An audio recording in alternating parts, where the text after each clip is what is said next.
envolve, essa graça que nos encontra, esta graça que nos faz salvos. Somos salvos pela graça, por meio da fé, e isso não vem de nós, é dom de Deus. Então que esta graça possa nos abençoar mais ainda nesta manhã. Gênesis 37, quem achou e pode dizer amém? Eu prometo aos irmãos que não os cansarei, serei breve. O texto nos diz assim, versículo 1, Gênesis 37, versículo de número 1. E Jacó habitou na terra das peregrinações de seu pai, na terra de Canaã. Estas são as gerações de Jacó. Sendo José de 17 anos, apacentava as ovelhas com seus irmãos. E estava este jovem com os filhos de Bila e com os filhos de Zilpa, mulheres de seu pai. E José trazia uma má fama deles ao seu pai. Israel amava a José mais do que a todos os seus filhos, porque era filho da sua velhice. Fez-lhe uma túnica de várias cores. Vendo, pois, seus irmãos que seu pai o amava mais do que a todos os seus irmãos, aborreceram-no e não podiam falar com ele pacificamente. E sonhou também José um sonho, que contou a seus irmãos. Por isso, o aborreciam ainda mais. Amém? Muito bem. Queridos, quando nós falamos de José, eu acredito que o coração de todos nós se reveste de alegria, pois José é um dos personagens veterotestamentários, ou do Antigo Testamento, que nos inspira de forma singular. José, para quem não sabe, ele foi o principal tipo de Cristo no Antigo Testamento. São mais de 100 as características semelhantes que eles possuem. Isto é, José tem mais de 100 características que são apresentadas também em Cristo Jesus, o nosso Senhor. Para você ter uma ideia, é claro, José era um ser humano e, como tal, tinha suas falhas, cometia os seus erros, os seus equívocos, os seus pecados. Mas a Bíblia não os menciona, mostrando então que ele é alguém diferente, ele é alguém excelente. E daí o título da mensagem: José, um filho excelente. Excelência é uma qualidade daquele que está acima da maioria. A palavra excelência vem de exceder, e só excede quem ultrapassa os limites normais e convencionais. Deus não nos quer servos ou filhos medianos. Deus não nos quer vivendo na mediocridade. Deus nos quer vivendo em excelência. A Bíblia diz que José era excelente. E como ele, outros personagens também o foram, como foi o caso de Daniel, que tinha um espírito excelente. Isso faz toda a diferença.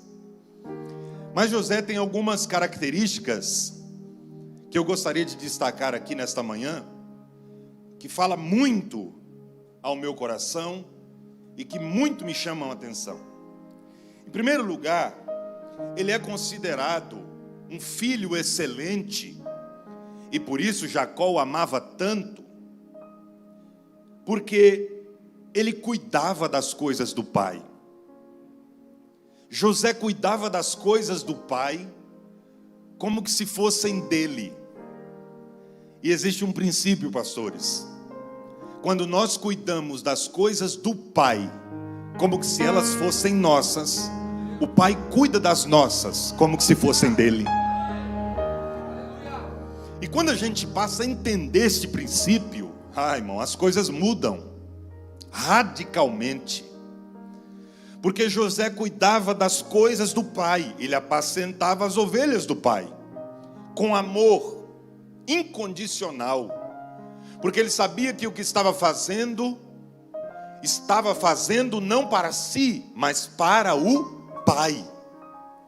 E quem cuida, meu Deus, quem tem zelo, quem faz com que a obra do pai seja feita com amor e excelência, o pai o abençoa com toda sorte de bênçãos.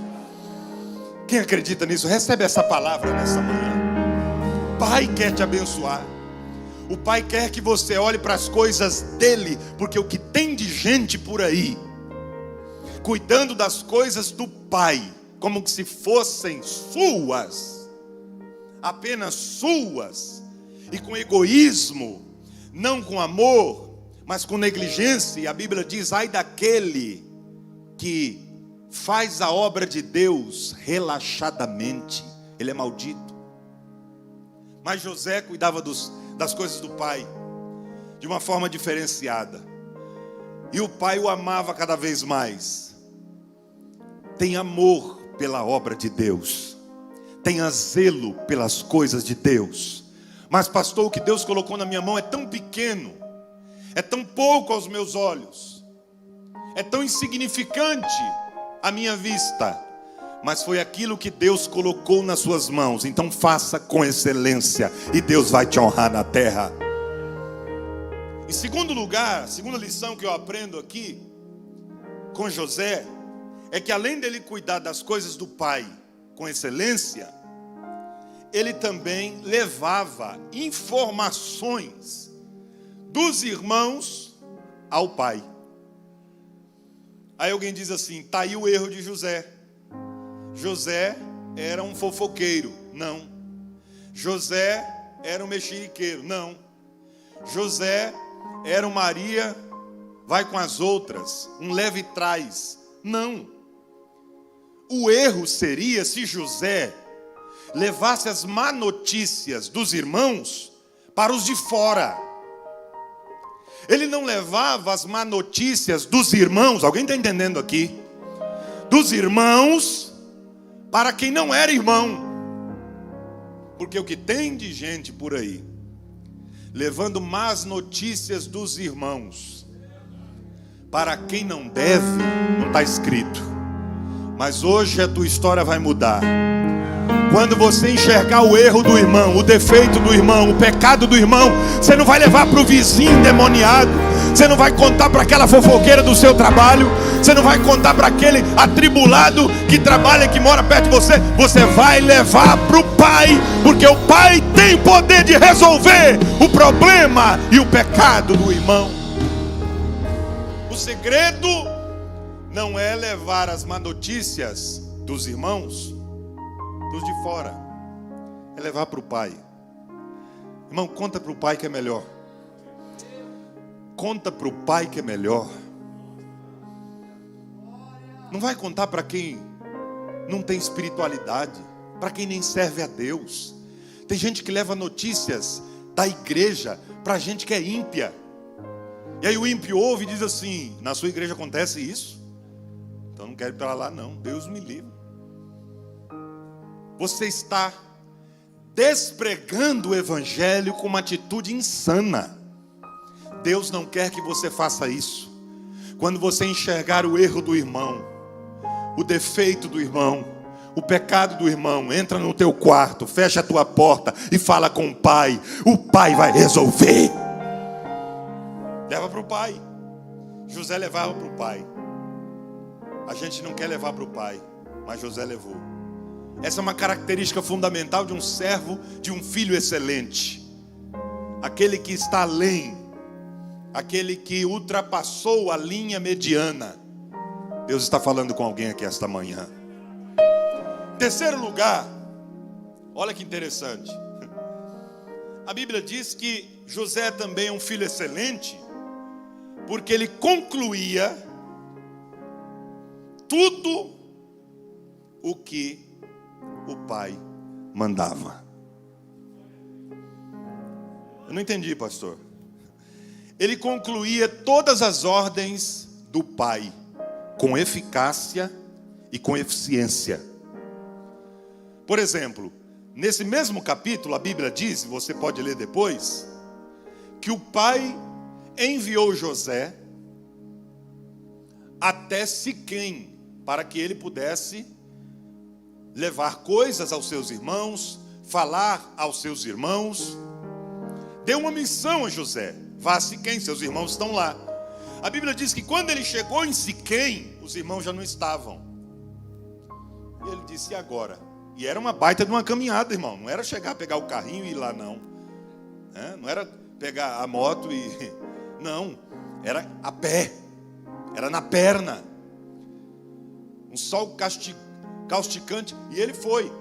E quando ele chegou em Siquém, não tinha ninguém. E ele olhou para um lado, olhou para o outro e falou: e agora? O pai mandou eu fazer. O pai me deu uma missão.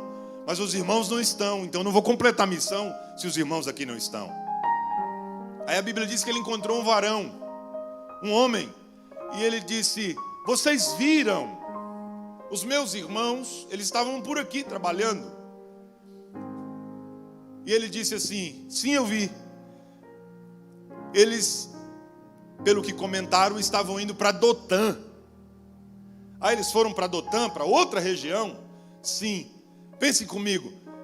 Qual foi a missão que o pai deu a José? Vá até Siquém. Ele chegou em Siquém, os irmãos não estão? Volta para casa, rapaz. Mas ele não é qualquer servo. Ele não é qualquer filho. Ele diz: eles estão em Dotã? Então é para lá que eu vou. Eu vou completar a missão com excelência. O que significa isso? Quem só faz o que foi mandado, isso é Jesus quem diz. É o quê? Quem faz apenas o que foi mandado é servo inútil, porque só fez o que foi mandado. Jesus disse aos seus discípulos: se a vossa justiça não exceder a dos escribas e fariseus, de modo nenhum entrareis no reino. Olha isso. São princípios de fidelidade a Deus. Se Deus colocou uma missão nas tuas mãos, conclua, porque o servo excelente faz aquilo que Deus ordenou. Ele não desistiu no meio do caminho, porque se é qualquer filho, se é qualquer servo, se é qualquer crente, ele dizia: não, foi mandado fazer até aqui, para que eu vou continuar? Não preciso fazer além daquilo que me foi pedido. Não, mas quem é excelente faz além. Quem é excelente faz mais do que foi pedido. Quem está entendendo essa verdade? Levante a sua mão e diga uma palavra de adoração ao Senhor. Sirva a Ele com excelência. Faça mais. Em quarto lugar, quem serve, olha a lição, ao Pai com amor e com zelo, recebe honra. Recebe uma túnica de destaque. José recebeu uma túnica diferenciada, de mangas talares, colorida, coisa raríssima naqueles dias. Ele então se sobrepujou aos irmãos, o que lhe trouxe inveja, o que lhe trouxe retaliação. Os irmãos olharam e disseram: então quer dizer que o pai gosta mais dele do que da gente? Então quer dizer que ele é o queridinho do pai. Então quer dizer que o pai o ama mais.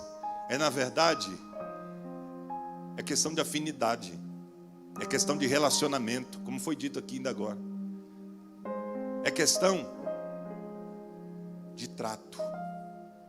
Tem gente que tem comunhão com o pai. E quem tem comunhão com o pai é diferente. E não adianta.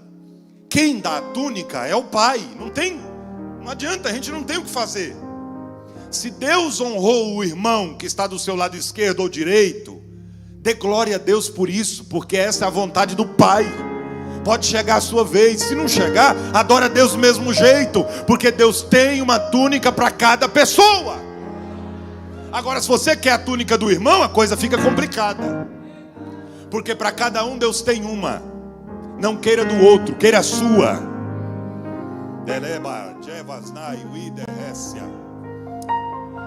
Aleluia. Ele recebeu a túnica de destaque. Então os irmãos queriam matá-lo por causa da túnica. Depois que ele recebe a túnica, os irmãos não conseguiam mais falar com ele pacificamente. Os irmãos passaram a ter ódio dele, inveja dele. Irmão, é assim. Enquanto você não está fazendo nada para o Pai, enquanto você não tem destaque nenhum, enquanto você não está sendo usado por Deus, ninguém mexe com você. Agora, quando Deus te enche do Espírito Santo, te dá um ministério, te dá uma ação, te dá um dom, aí começa o levante. Mas eu tenho uma palavra de Deus para a tua vida, fica tranquilo. Se Deus deu a túnica, ninguém pode te arrancar. Aleluia! Os irmãos queriam matá-lo. Os irmãos queriam destruí-lo. Por quê? Só por causa da túnica. Irmão, não é você. Entenda isso. O problema não é com você, é com aquilo que o Pai te deu.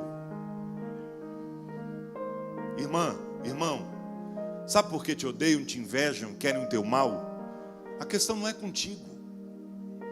Veja no mundo espiritual. É porque o Pai te deu algo que te destaca. Aleluia. Você olha para você mesmo, você olha para si e não enxerga. Mas é uma coisa tão simples. Mas quem está do lado de fora, quem está olhando para você, está dizendo: nossa, isso aqui era tudo que eu queria. Isso aqui tem um valor inestimável. Isso aqui é tremendo. Mas não quer servir com excelência o Pai, mas quer a túnica. Tem muita gente querendo a túnica, mas não quer servir ao Pai com excelência. Mas só recebe túnica quem serve ao Pai com excelência.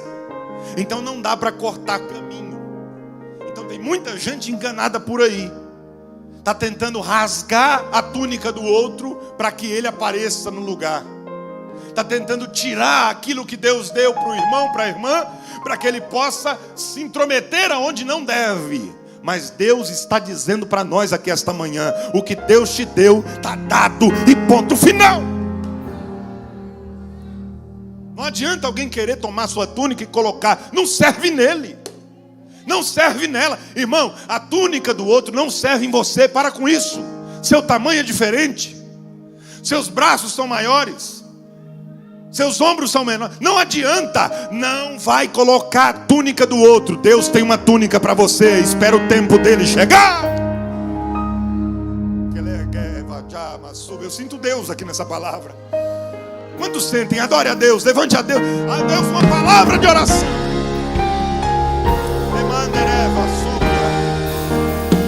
Agora ouçam isso. O problema não era José, era a túnica, era a unção, era a posição. Sabe o que acontece? Já que os irmãos inimigos não conseguem tirar a túnica de nós, sabe o que eles vão tentar fazer? A Bíblia diz que os irmãos venderam José como escravo. Pegaram o quê? Não deixaram ele ir com a túnica.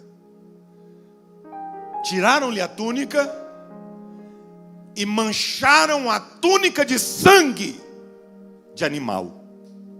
Levaram para o pai e disseram: ele morreu, esse sangue é dele. As feras despedaçaram, a gente só trouxe as vestes. Vejam que a gana deles era pela túnica. Vamos arrancar, ele não será mais destacado, ele não terá mais a posição, ele não terá mais esse dom, esse ministério. Vamos tirar dele. Tudo que o diabo quer é arrancar a unção de Deus da tua vida. Mas eu tenho uma palavra de Deus para ele: ele não vai conseguir, porque a unção que vós recebestes, ela permanece em vós. Eles querem tirar. Mas já que ele não consegue tirar aquilo que Deus te deu, que não está na veste, mas para ele está na veste, que não está no cargo, mas para ele está no cargo, que não está na posição, mas para ele está na posição, que não está na fala, mas para ele está na fala, está dentro de você, mas ele acha que está fora. Então ele, já que não consegue tirar, ele vai tentar manchar. Isso aqui é forte, é a palavra do céu para nós essa manhã. O diabo não vai conseguir tirar, então ele vai tentar manchar. Vai tentar manchar o ministério que Deus te deu, vai tentar sujar aquilo que Deus colocou na tua mão, vai tentar manchar aquilo que o Pai lhe concedeu. Então vigia, cuidado, esteja atento, porque tudo o que o inimigo quer é manchar o que Deus te deu. E para manchar é do dia para a noite. Para fazer a túnica leva tempo. Quem fez a túnica foi o próprio Pai. E para fazer leva tempo, demora. Tem toda uma análise, tem toda uma estrutura, tem toda uma medição. Levam muitos e muitos dias. Mas para mancharem é questão de segundo. Então cuidado. Porque nos nossos dias o que nós mais temos visto são ministérios que Deus deu sendo manchados pelo próprio homem que recebeu. Pessoas que outrora a gente olhava e via como exemplos de fé, exemplos de serviço ao Senhor. E hoje a gente olha e diz: meu Deus, o que houve? O que aconteceu? Por que essa pessoa se deixou levar pelo pecado? Mas o que é lindo é que esse princípio José levou para toda a sua vida, por toda a sua existência. Sabe por quê? Porque mesmo estando no Egito, ele entrou no Egito, mas o Egito nunca entrou nele, porque ele tinha a unção do Deus Todo-Poderoso sobre si. Então, já que eles não conseguem tirar o que Deus te deu, eles vão tentar manchar, vão tentar sujar o teu ministério, vão tentar sujar o teu nome, vão tentar destruir a tua vida, o teu casamento. Pastor, você está falando dos irmãos, está falando de pessoas? Eu estou falando do diabo, eu estou falando de Satanás e dos demônios, que infelizmente usa pessoas. A nossa luta não é contra carne e sangue, mas contra os principados, potestades, as hostes infernais dos lugares celestiais. Mas estas hostes, esses demônios, essas potestades se utilizam de pessoas. E não é para odiá-las. Deus está dizendo, é para você se prevenir. Porque o diabo não brinca na batalha. Mas a quem Deus ungiu, há livramento. Quem recebe essa palavra em nome de Jesus?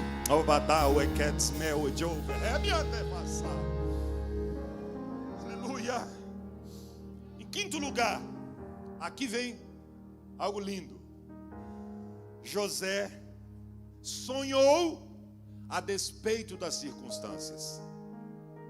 José sonhou a despeito das circunstâncias adversas. Em tempos difíceis, em tempos de crise, José ainda conseguia sonhar. Não, Deus está falando com alguém aqui, não é possível. Em tempos de tamanha dificuldade e aflição, ainda tem gente que consegue vislumbrar sonhos de Deus. Aleluia! Ele sonhou. Aí alguém diz assim: pastor, sonhar todo mundo sonha. Qualquer pessoa sonha. Verdade, concordo com você. Você está certo. Sonhar, qualquer sonho, qualquer um sonha, mas não é qualquer sonho. O de José não. Mas pastor, até os ímpios sonham, e às vezes os sonhos dos ímpios também se cumprem. Sim, é verdade, até na Bíblia a gente vê isso. Nabucodonosor sonhou, mas quem interpretou foi o servo de Deus. Ele pode até sonhar, mas ele não tem interpretação nem revelação, porque isso só quem tem unção do Espírito. Aleluia! Oh glória! Aí você diz, mas pastor, qualquer um sonha, o ímpio sonha, assim como o crente sonha. Sim, é verdade. A gente vê isso na vida de José. José sonhou, mas Faraó também sonhou. Mas José sonhou 2 sonhos, pastor Rodrigo. Sim, Faraó também sonhou 2. Mas vamos ver o contraste? Você não der glória a Deus agora, irmão, pelo amor de Deus. Olha só, olha que interessante. A Bíblia diz que o sonho de José foi diferente, porque o crente sonha diferente do ímpio. Os sonhos do crente, do salvo, do servo, da serva de Deus, os filhos de Deus, são diferentes dos sonhos dos filhos das trevas. Vejam, quando José sonhou, o primeiro sonho foi atando feixes. Foi ou não foi? Atando feixes, trabalhando na terra, suando, ralando, trabalhando, se preparando. Ele sonhou trabalhando.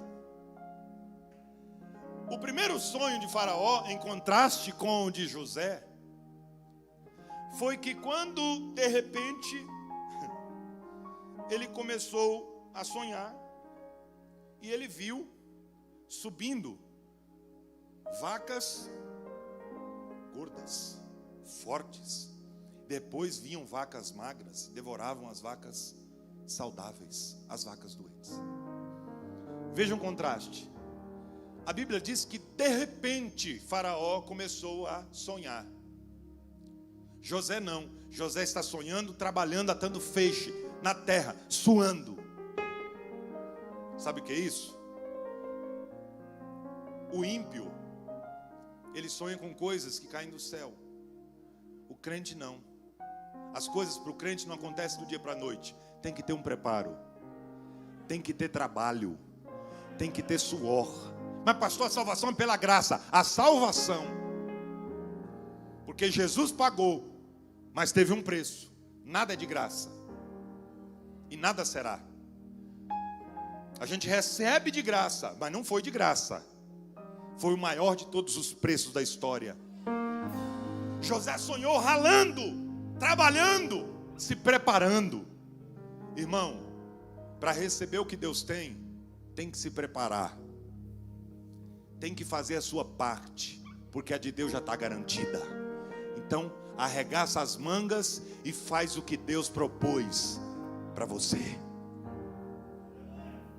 Depois José teve outro sonho. Qual foi o sonho de José? O segundo. O primeiro, atando feixes. O segundo, sol e lua. E 11 estrelas se curvando diante dele. Aí Faraó tem o segundo sonho. Qual foi o segundo sonho de Faraó? Vejam que os dois sonham, mas olha a diferença dos sonhos. Faraó começou sonhando com animais, vacas gordas. Depois vinham vacas magras. Aí depois do segundo sonho, espigas de milho saudáveis, espigas de milho secas. E as secas devoravam as saudáveis. Veja a diferença dos sonhos. Ai, irmão, olha que lindo isso aqui. Isso aqui é para quem gosta de Bíblia, eu sei que vocês amam. Olha só, José começou sonhando na terra.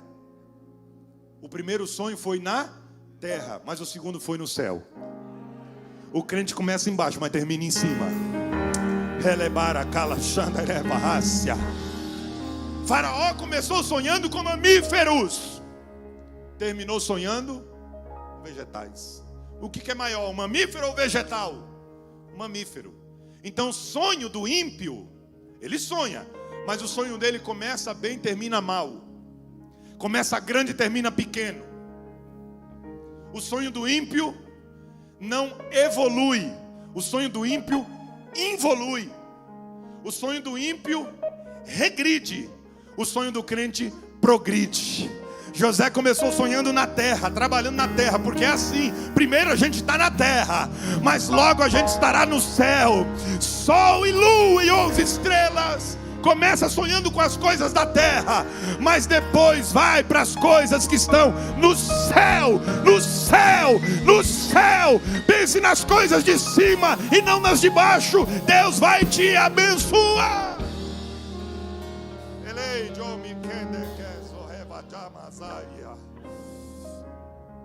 Oh, glória a Deus. Oh, glória a Jesus. Isso aqui é tremendo. Estou finalizando já. Em sexto lugar, olha isso. Ele foi levado para o Egito. Alguém diz, mas por que Deus permitiu José ser levado para o Egito? Um homem de Deus, uma pessoa cheia do Espírito Santo, um exemplo de vida, de intimidade com o Senhor. E Deus permitiu que ele fosse para o Egito. Mas tem uma coisa: o crente nunca é levado para o Egito para morrer lá. Se Deus te levar para o Egito, saiba de uma coisa: não é para te matar, é para te prosperar. Não é possível, ninguém ouviu? Vou dizer outra vez: quando Deus te leva para o deserto, porque o Egito é deserto, eu estive lá, 96% de seca. O país inteiro, 96% de deserto. Só não é mais desértico por conta do rio Nilo que passa por ele, que é o maior rio do mundo em extensão. Só perde para o nosso rio Amazonas em quantidade e volume de águas. São os dois maiores rios do mundo. Deserto total. Deus levou ele para o deserto. Mas quando Deus nos leva para o deserto, é para nos abençoar. E outra coisa, não foram os irmãos que o levaram, foi Deus. Tire isso da sua cabeça. Quem nos leva para o deserto não é o diabo e não são os inimigos, é o próprio Deus. Você crê nisso? Pastor, mas por quê? Vejam, ele foi levado para o Egito para ser exaltado, não para ser humilhado. Você está nessa condição, mas é temporária. Eu ouvi um glória a Deus ali. Porque nenhuma provação é para sempre.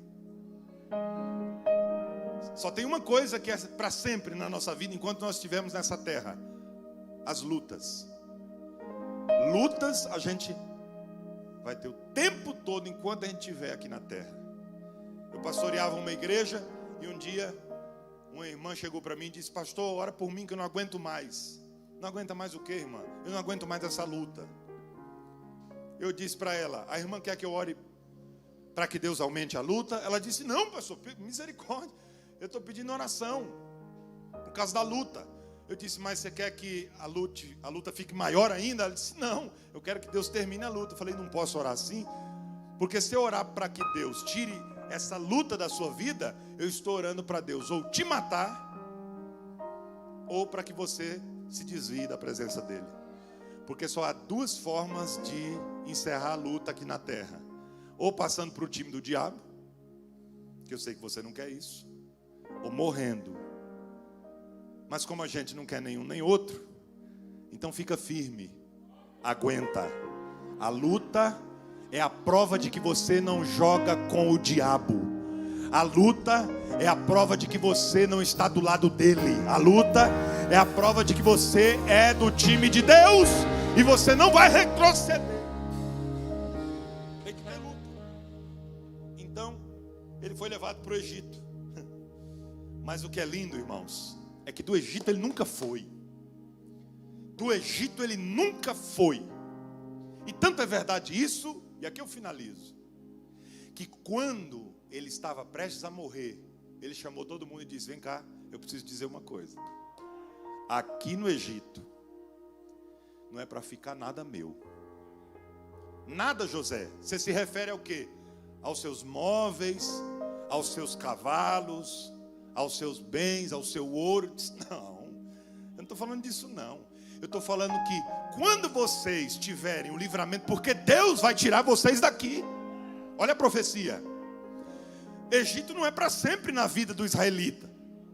É temporário. É um período. É uma fase. Deus está falando com você. Quando Deus vier tirá-los daqui, eu quero que vocês levem até os meus ossos deste lugar. Porque no Egito não vai ficar nada seu. Você vai sair de lá com tudo. Quando a trombeta tocar, os mortos ressuscitarão, e aqueles que estiverem vivos serão arrebatados, transformados. Aqui nesse Egito, nem os nossos ossos vão ficar. Quem acredita nessa palavra, levante a mão e dê um brado de adoração ao Senhor.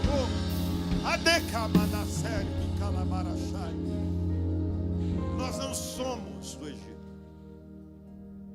Ele disse isso, está escrito lá em Hebreus 11:22. Quando vocês forem daqui, olha só que texto lindo. Um dos heróis da fé. Pela fé José, próximo à morte, fez menção da saída dos filhos de Israel e deu ordem acerca dos seus ossos. Coisa de maluco. Por que isso?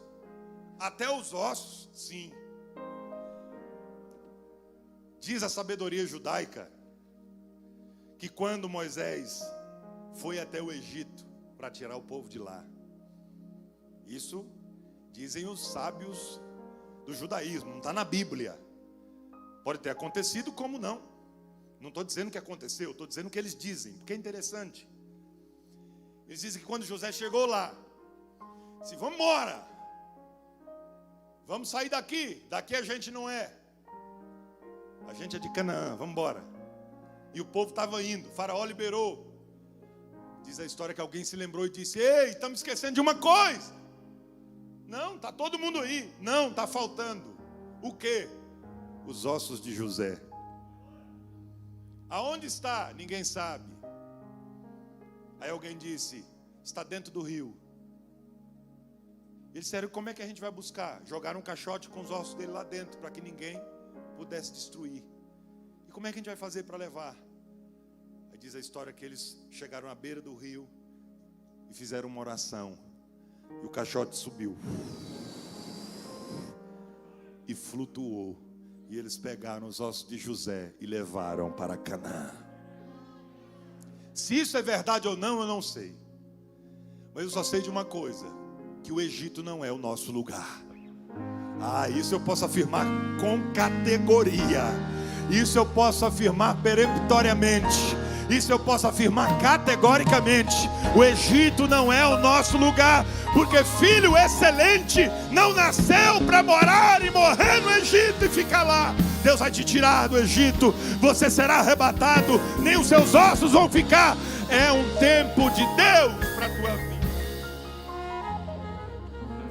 Você é um servo excelente. Você é um filho excelente. Você não está na média, você está acima. Pastor, como assim? Eu preciso me ensoberbecer então? Não, eu estou dizendo isso para você ficar mais humilde ainda. Porque você é um servo que excedeu. E só pode entrar no reino quem excede. A excelência de Deus não é a sua capacidade. A excelência de Deus, entenda isso, para não dizer que eu estou falando outra coisa. A excelência de Deus não é seu próprio mérito, não é seu próprio dom, sua própria habilidade. É o Espírito Santo que habita em você. Porque nós somos vasos de barro. E o vaso de barro, todo mundo passa por ele, ninguém não chama atenção. Mas quando coloca algo dentro dele, que é belo, que é bonito, que é valoroso, todo mundo passa e diz: nossa, como é lindo, como é bonito, ornou bem. Mas se tirar do vaso, o vaso não tem valor e nem beleza. O que te embeleza, o que te faz destacar, não é a sua inteligência, não é a sua própria beleza, é o Espírito Santo que está dentro de você. José só foi o que foi porque o Espírito excelente estava dentro dele, assim como está sobre nós aqui esta manhã. Vamos orar? Fique de pé em nome de Jesus.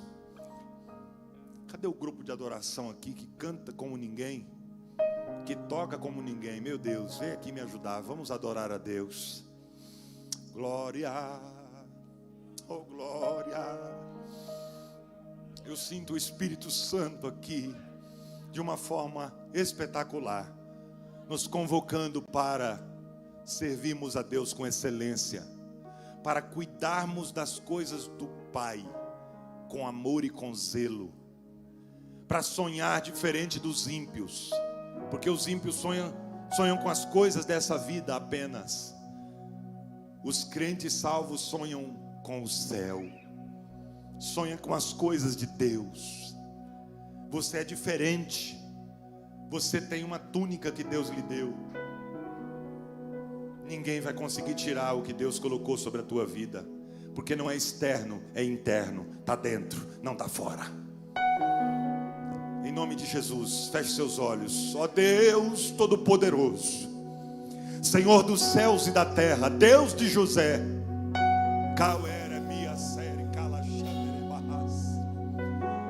nós não temos motivos para outra coisa senão lhe adorar.